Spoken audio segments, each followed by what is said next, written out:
السلام عليكم ورحمة الله وبركاته. ازيكم حبايب قلبي؟ عاملين ايه؟ يا رب تكونوا بخير. انا النهاردة هعمل لكم صيادية. ايه رأيكم في السمك ده قبل التنظيف بقى ووجع القلب بقى والمقص وزي ما انتوا شايفين اهو يا حبايب قلبي، بعد ما نضفت السمك وتومته والبصل قشرته اهو.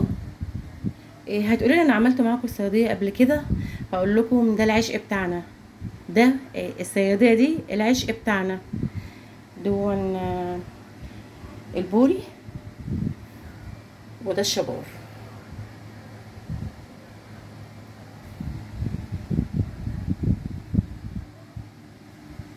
وارجع لكم بعد ما اعمل البصل في الكبه وتشوفوه. ودي البصله يا حبايب قلبي. البصله هنحمرها لغايه ما تبقى اللون البني الفاتح. تمام.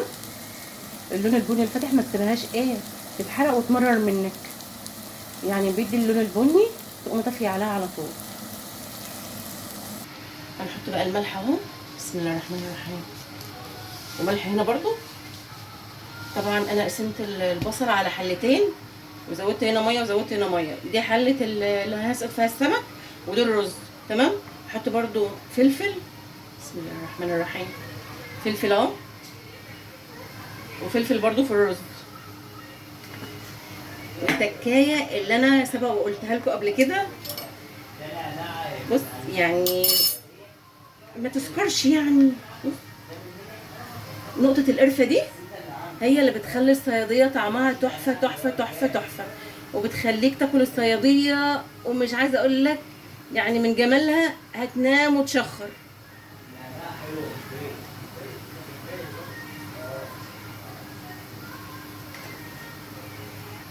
نسمي بسم الله. بسم الله الرحمن الرحيم. بسم الله.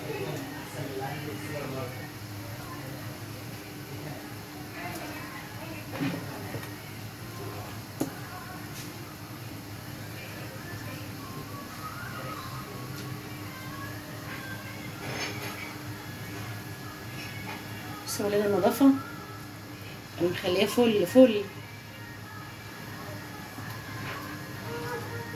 بسم الله.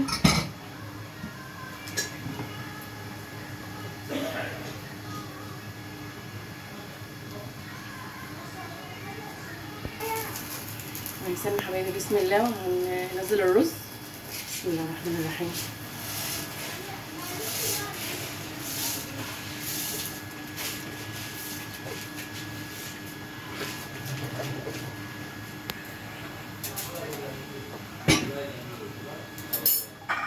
بسم الله الرحمن الرحيم.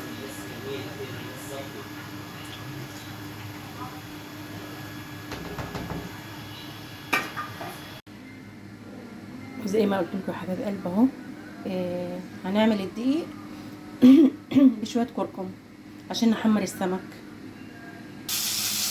وكده بحمر السمك اهو، وباذن الله هقدم لكم الاكل ويا رب يعجبكم.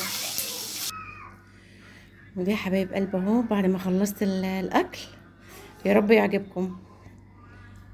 ادي الرز، وادي الصياديه اللي هو البوري صياديه، والشبار للقلي. ايه رايكم؟ ويا رب كل اللي انا بقدمه يعجبكم يا رب.